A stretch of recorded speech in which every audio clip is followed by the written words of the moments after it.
Hello students, today we will discuss about merits and demerits of schedule.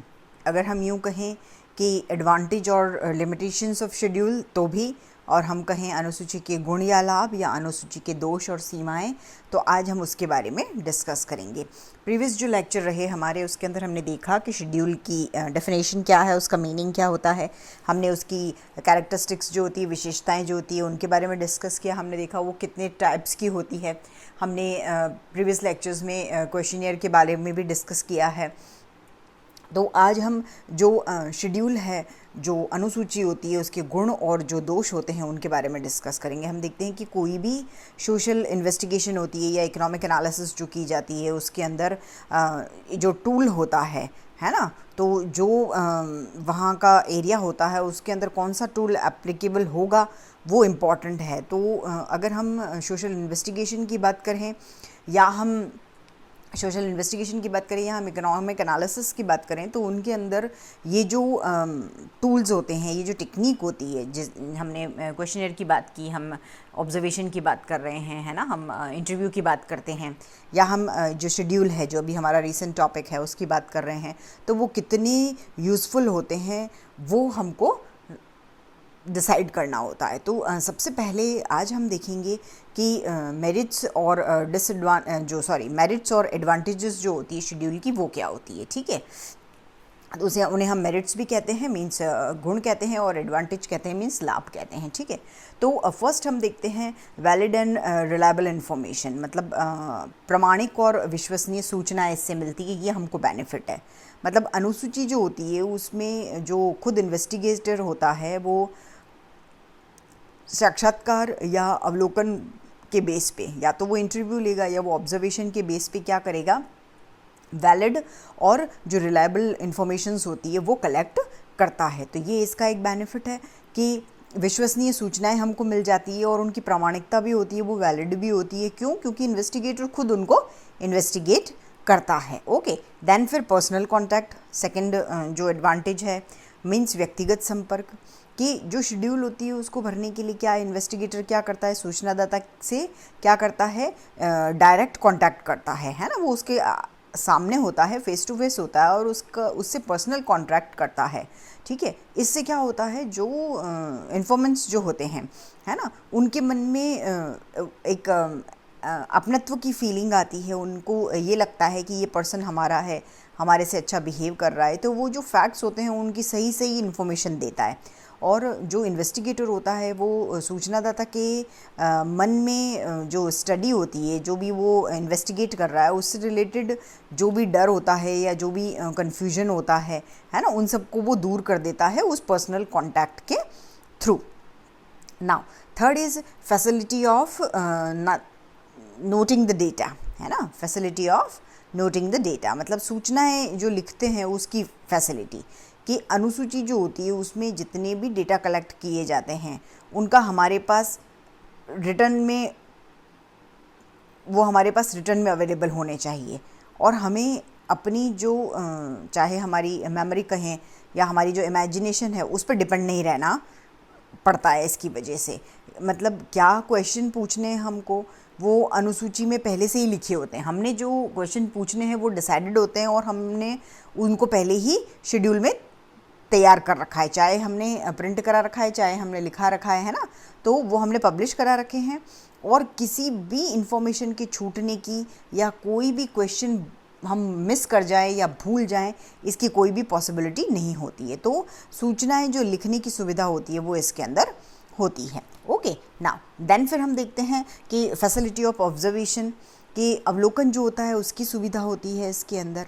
मतलब क्या है कि जो शेड्यूल है उसमें जो इन्वेस्टिगेटर होता है उसको क्वेश्चन का आंसर भरने के साथ साथ जो ऑब्जर्वेशन होता है उसकी भी फैसिलिटी होती है। मतलब इन्वेस्टिगेटर क्या करता है, क्वेश्चन के आंसर तो सूचनादाता से लेता ही है, कलेक्ट करता ही है, लेकिन उसके साथ साथ वो क्या करता है, वो ऑब्जर्वेशन भी करता रहता है, वो अवलोकन भी करता रहता है, और वो जो इंसिडेंट्स होता है या जो भी घटना होती है उसकी जो एक्चुअल सिचुएशन होती है उसको समझ सकता है। और इससे क्या है, इन्वेस्टिगेटर जो है उसकी जो ऑब्जर्वेशन पावर है वो भी इंक्रीज़ होता है, वो अध्ययन करता जो होता है उसकी अवलोकन शक्ति होती है ना, उसमें भी क्या होती है, वृद्धि होती है। देन फिर हम देखते हैं एक बेनिफिट क्या है, एक लाभ क्या है कि मैक्सिमम रिस्पॉन्स कि अधिकतम जो प्रत्युत्तर की आशा होती है हमको, वो हमको मिलते हैं। मीन्स हम ये देखते हैं कि जो अनुसूची है उसमें जो इन्वेस्टिगेटर होता है वो खुद जो इन्फॉर्मेंट्स होते हैं, जो सूचनादाता होते हैं, उनसे उनके सामने प्रेजेंट रहता है, उनके सामने उपस्थित रहता है ना।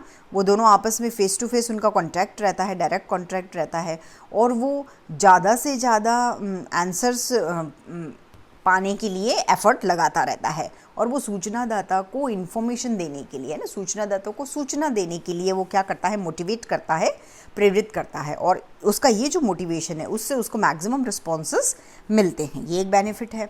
देन फिर हम देखते हैं क्लासिफिकेशन पॉसिबल है, कि जो स्पष्टीकरण है वो पॉसिबल है, कि जो शेड्यूल होती है उसमें जो इन्वेस्टिगेटर होता है उसका इन्फॉर्मेंट्स जो होते हैं उनसे डायरेक्ट कांटेक्ट होता है, और वो क्वेश्चन की लैंग्वेज जो होती है, जो भी भाषा का यूज़ करता है, उसमें आने वाली जो भी प्रॉब्लम्स होती है या जो कुछ ऐसे वर्ड्स होते हैं टिपिकल, या कुछ ऐसी क्लियरिटी नहीं होती है, उन सब को वो जो सूचनादाता होता है उसके सामने क्लियर कर देता है, स्पष्ट कर देता है। और जो भी सूचनादाता होते हैं, इन्फॉर्मेंट्स जो होते हैं, उनकी जो भी क्यूरियोसिटी होती है या उनको जो भी प्रॉब्लम होती है, उनको जो भी कन्फ्यूजन होता है, उन सबको वो सॉल्व कर देते हैं, उन सबका वो निवारण कर देते हैं। तो ऐसा करके वो मैक्सिमम सूचनाएं जो होती है, मैक्सिमम इन्फॉर्मेशंस जो होती है वो कलेक्ट करने में वो सक्सेसफुल हो जाते हैं। मतलब ऐसा करके वो ज़्यादा से ज़्यादा जानकारी प्राप्त करने में क्या होते हैं, सफल हो जाते हैं। ये एक लाभ होता है, बेनिफिट होता है। देन फिर हम देखते हैं कि अनुसूची क्या है, useful for all startup. Means सभी जो ग्रुप हैं, सभी जो वर्ग हैं, उनके लिए ये उपयोगी होती है। मतलब अनुसूची का यूज़ जो होता है वो सोसाइटी जो है या जो ग्रुप होते हैं उनकी कोई भी क्लास होती है, चाहे वो एजुकेटेड पर्सन हो, चाहे वो अनएजुकेटेड पर्सन हो, चाहे वो किड्स हो, यंगस्टर्स हो, चाहे वो ओल्ड पर्सन हो, किसी भी रीजन के हो, किसी भी धर्म के हो, है ना, कोई भी लैंग्वेज के हो, उन सब के लिए यूज़फुल है। क्यों? क्योंकि जो इन्वेस्टिगेटर होता है वो अपनी उसकी जो प्रेजेंस होती है उसकी वजह से वो क्या है, अशिक्षित जो होते हैं, जो लिटरेट पर्सन नहीं है, उनको भी क्वेश्चंस को समझा के उनसे इंफॉर्मेशन कलेक्ट करने की कैपेसिटी रखता है। तो ये जो इन्वेस्टिगेटर होता है, अनुसंधानकर्ता जो होता है, उसके ऊपर डिपेंड करता है कि वो किस तरीके से क्वेश्चन पूछ रहा है, चाहे वो किसी भी लैंग्वेज में हो, है ना, तो या कोई व्यक्ति सामने वाला जो सूचनादाता है वो पढ़ा लिखा हो चाहे अनपढ़ हो, उन सब से वो इन्फॉर्मेशन कलेक्ट करने में सक्सेसफुल रहता है। तो ये एक फ़ायदा है। दैन फिर हम देखते हैं कि रिमूवल ऑफ सैम्पलिंग डिफेक्ट्स के निर्देशन संबंधी जो दोष होते हैं उनका निवारण होता है इससे। कि क्वेश्चनर जो होती है उसमें क्या है, उसमें स्टडी के लिए जो एग्रीगेट्स होते हैं उनमें खाली जो लिटरेट पर्सन्स होते हैं, है ना, जो शिक्षित होते हैं, उन्हीं लोगों को सेलेक्ट किया जाता है, और जो एग्रीगेट्स होते हैं उनका पूरा जो प्रतिनिधित्व है वो नहीं हो पाता है। लेकिन शेड्यूल जो होती है उसमें सभी तरीके के लोगों की स्टडी की जाती है, और उसके अंदर जो सैम्पलिंग होती है उसमें जो सूटेबल जो एग्रीगेट्स होते हैं उनके नहीं होने का जो दोष होता है, जो फॉल्ट होता है, वो नहीं आता है। दैन फिर हम देखते हैं कि स्टैटिकल एनालिसिस जो है वो ईजियर है, कि सांख्यिकी विश्लेषण सरल हो जाता है इससे। हम ये देखते हैं कि ये जो शेड्यूल है इसमें क्वेश्चंस जो होते हैं उनकी वो सिस्टमेटिक फॉर्म में होते हैं, और वो जो टेबल्स होते हैं उनके कारण और सिस्टमेटिक होने के कारण उनसे जो इन्फॉर्मेशंस होती है उनका जो स्टैटिकल एनालिसिस किया जाता है वो इजी हो जाता है। मतलब हमें जो भी क्वेश्चंस हमारे हैं उनकी क्रमबद्धता होती है, हमको जैसे जिस फॉर्मेट में चाहिए उस फॉर्मेट में ही हम उनको अरेंज करते हैं और पूछते हैं, उनको छपवाते हैं, प्रिंट करवाते हैं, और उनकी टेबल्स भी उसी अकॉर्डिंग बनती है। तो इससे भी प्रॉब्लम सॉल्व हो जाती है और ये हमारा एनालिसिस जो होता है वो ईजी हो जाता है। दैन फिर हम देखते हैं प्रोमिनेंस ऑफ ह्यूमन एलिमेंट, कि मानवीय तत्व जो होते हैं उनकी प्रधानता होती है। मतलब कि शेड्यूल जो है उसमें जो मानवीय तत्व हैं, है ना, ह्यूमन एलिमेंट्स जो हैं, उन मानवीय तत्व जो हैं, मानवीय तत्व के प्रारंभ से अंत तक वो रहते हैं। मीन्स वो स्टार्टिंग से एंड तक रहते हैं, और सूचना जो कलेक्ट की जाती है उसका जो प्रोसेस होता है वो बहुत ही कहते हैं इंटरेस्टिंग होता है, बहुत अट्रैक्टिव होता है, बहुत इजी होता है।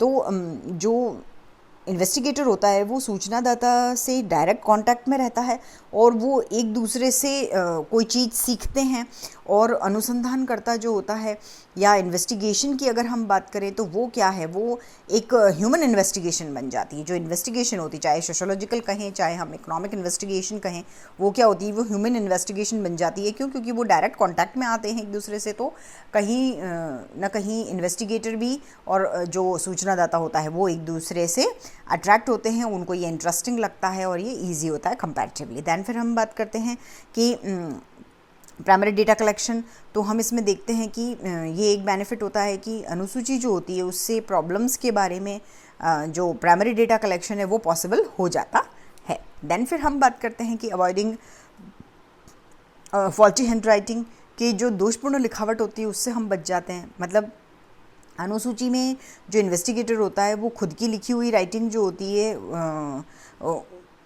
उसको यूज़ करता है, मीन्स वो खुद ही क्वेश्चन पूछता है, सूचनादाता उसको आंसर देता है, लेकिन लिखता वो खुद ही है इन्वेस्टिगेटर।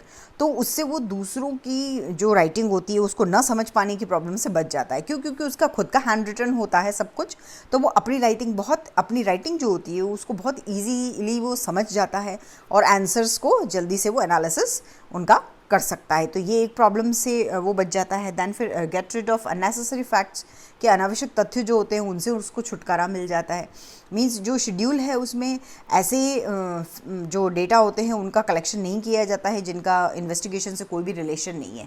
मींस अननेसेसरी कुछ भी क्वेश्चन नहीं पूछा जाता है। क्यों? क्योंकि इन्वेस्टिगेटर को ऑलरेडी नॉलेज होता है, उसको पता होता है कि मुझे क्या क्वेश्चन पूछने हैं, मेरी इन्वेस्टिगेशन कैसी है, मैं क्या पूछना चाहता हूँ, मुझे क्या चाहिए। तो वो सूचनादाता से वही इन्फॉर्मेशन कलेक्ट करता है। तो जो अननेसेसरी फैक्ट्स होते हैं उनको हम कलेक्ट करने से बच जाते हैं, ये एक बेनिफिट होता है। और लास्ट हम देखें कि benefits of interview and observation, के साक्षात्कार और अवलोकन का लाभ होता है कि जो शेड्यूल होती है उसमें जो ऑब्जर्वेशन होता है और जो इंटरव्यू होता है वो दोनों ही मेथड का यूज़ करके हम ये दोनों जो विधियां हैं उनके बेनिफिट होते हैं वो इसके अंदर हम डाल देते हैं। मीन्स हम इंटरव्यू भी ले रहे हैं हम और हम ऑब्जर्वेशन भी कर रहे हैं। मीन्स जो इन्वेस्टिगेटर होता है वो सूचनादाता से प्रत्यक्ष संपर्क रखता है, डायरेक्ट कांटेक्ट रखता है, तो क्या है वो उसका इंटरव्यू भी ले रहा है और वो उसका ऑब्जर्वेशन भी कर रहा है। दोनों के बेनिफिट्स हमको मिल जाते हैं। तो इस तरीके से जो शेड्यूल है वो इन्वेस्टिगेटर जो होता है उसको बहुत मोटिवेट करती है, उसको सही रास्ता दिखाती है और इन्वेस्टिगेशन के जो एरिया है उसको डिसाइड करने में उसकी हेल्प करती है। ओके, नाउ अब हम ये देखते हैं कि अभी तो हमने मेरिट्स की बात की, देन हम डीमेरिट्स देखते हैं कि डीमेरिट्स और लिमिटेशन ऑफ शेड्यूल है ना। What is the demerits of limitation and schedule. तो उसमें हम देखते हैं कि सिर्फ और सिर्फ इसके बेनिफिट्स ही नहीं है, शेड्यूल की मेरिट्स ही नहीं है, हमको उसकी कुछ डिसएडवांटेजेस या लिमिटेशंस भी देखने को मिलती है। तो वो हम देखते हैं। फर्स्ट है इसके अंदर लैक ऑफ यूनिवर्सल क्वेश्चंस, कि अनुसूची जो होती है, शेड्यूल जो होती है उसमें कई ऐसे क्वेश्चंस होते हैं जिनको बनाना कठिन होता है और जिन्हें सभी उत्तरदाता जो होते हैं वो इजीली और इक्वल रूप से नहीं समझ पाते हैं और उनका आंसर वो इजीली नहीं दे पाते हैं। तो क्वेश्चंस जो होते हैं उनको इस तरीके से क्रिएट करना चाहिए कि उसमें प्रॉपर सावधानी रखनी चाहिए, वो बिल्कुल केयरफुली बनाने चाहिए और प्रॉपर टाइम लेके बनाने चाहिए। लेकिन प्रश्नों को क्रिएट करते समय कितने भी प्रॉपर हम ध्यान रखें, है ना, उसके बावजूद भी क्या है, कुछ ऐसे क्वेश्चंस होते हैं जिनको बनाना इजी नहीं होता है, जो सभी लोगों के लिए अप्रोप्रिएट नहीं होते हैं, सभी लोगों के लिए करेक्ट नहीं होते हैं। मीन्स चाहे हम कुछ ऐसे बौद्धिक या शैक्षणिक या सांस्कृतिक स्तर के जो लोग होते हैं उनके लिए हम क्वेश्चंस बना सकते हैं, लेकिन कुछ ऐसे लोग होते हैं, ज़रूरी नहीं है कि सब इंटेलिजेंट हो, सब एजुकेटेड हो या सब कल्चरल हो, तो ऐसे लोगों के लिए क्वेश्चंस बनाना थोड़ा सा प्रॉब्लमेटिक हो जाता है। दैन फिर हम बात करते हैं प्रॉब्लम ऑफ मेकिंग कॉन्टैक्ट्स, के संपर्क की जो समस्या होती है। तो इसमें हम ये देखते हैं कि हमारा जो आज का जो बिज़ी शेड्यूल है लाइफ का, कि हम इतने बिज़ी रहते हैं तो सभी जो इन्फॉर्मेंट्स होते हैं उनसे कांटेक्ट कर पाना मुश्किल हो जाता है। और बिज़ी शेड्यूल के कारण, चाहे इन्वेस्टिगेटर बिज़ी है, अगर इन्वेस्टिगेटर बिज़ी नहीं है, उसे अगर इन्वेस्टिगेशन करनी भी है तो ज़रूरी नहीं है कि सूचनादाता जो हो वो हमेशा उसके लिए अवेलेबल हो। तो अध्ययनकर्ता को सूचनादाता के पास कांटेक्ट के लिए बार बार जाना पड़ता है, और ये भी पॉसिबल नहीं है कि एक ही बार के कांटेक्ट में उसको सारी सूचनाएं मिल जाए या उसको सारी इन्फॉर्मेशन वो कलेक्ट कर पाए। तो ऐसी जो सिचुएशन होती है उसमें इन्फॉर्मेशंस जो होती है वो क्या होती है, अधूरी रह जाती है, इनकम्प्लीट रह जाती है। तो क्या होता है कि कांटेक्ट प्रॉपर नहीं हो पाता है, संपर्क की जो समस्या होती है उसकी वजह से भी ऐसा होता है। देन फिर हम एक प्रॉब्लम ये देखते हैं कि more expensive and time consuming, कि ये क्या है, बहुत ज़्यादा समय लेता है और बहुत ज़्यादा इसमें पैसा खर्च होता है। मीन्स धन की भी बहुत ज़्यादा ज़रूरत होती है। मीन्स शेड्यूल जो है उसका यूज़ करने के लिए इन्वेस्टिगेटर जो होते हैं उनको हर उत्तरदाता से कांटेक्ट करना पड़ता है ना, और जिसके लिए वो बहुत ज़्यादा उसको टाइम की ज़रूरत है, क्योंकि वो ईच और इंडिविजुअल जो पर्सन होता है उससे कांटेक्ट करेगा तो उसको उसके लिए प्रॉपर टाइम चाहिए। और उसके साथ साथ वो कई बार ऐसा होता है कि जो अध्ययन करता होता है उसको टाइम के साथ साथ पैसे की भी ज़रूरत होती है।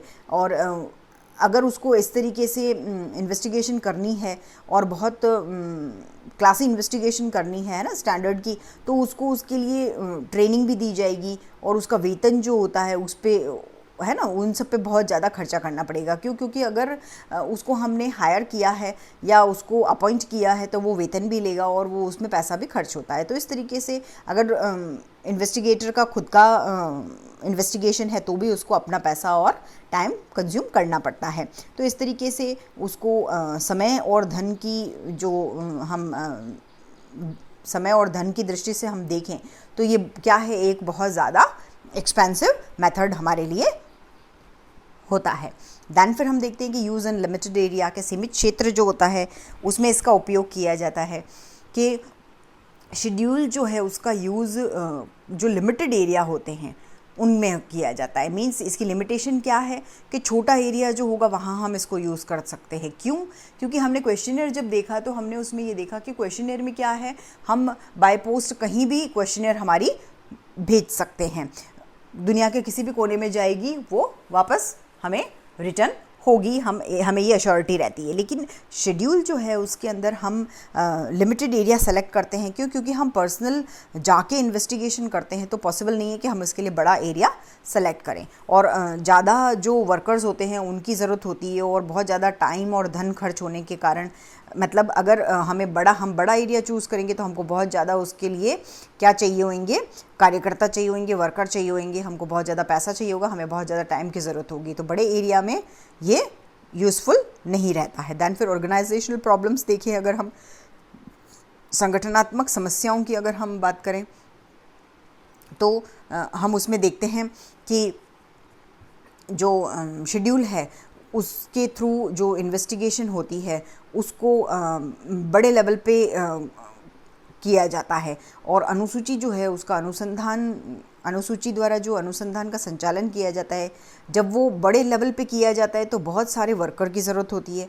और ये जो वर्कर्स होते हैं इनको ट्रेंड करना, इनको गाइड करना, है ना, और उनके थ्रू बनाई गई जो शेड्यूल होती है उसको चेक करना, ये सब जो काम होते हैं ये बड़ी इंस्टीट्यूशंस जो होती है, बड़ी जो ऑर्गेनाइजेशंस होती है वो करती है। और इन सब के लिए हमको बड़ी बड़ी ऑर्गेनाइजेशंस की ज़रूरत होती है, रिक्वायरमेंट होती है, और इनको चलाने में या इनका संचालन करने में बहुत सारे जो प्रशासनिक परेशानियां होती है ना, प्रशासन से संबंधित जो प्रॉब्लम्स होती है वो आती है। तो ऑर्गेनाइजेशनल प्रॉब्लम होने की वजह से हम बड़े एरियाज़ में इसको नहीं यूज़ कर सकते हैं। दैन फिर हम देखते हैं कि नेग्लिजेंस ऑफ इन्वेस्टिगेटर्स, के अनुसंधानकर्ता जो होता है कभी कभी वो भी लापरवाही कर जाता है।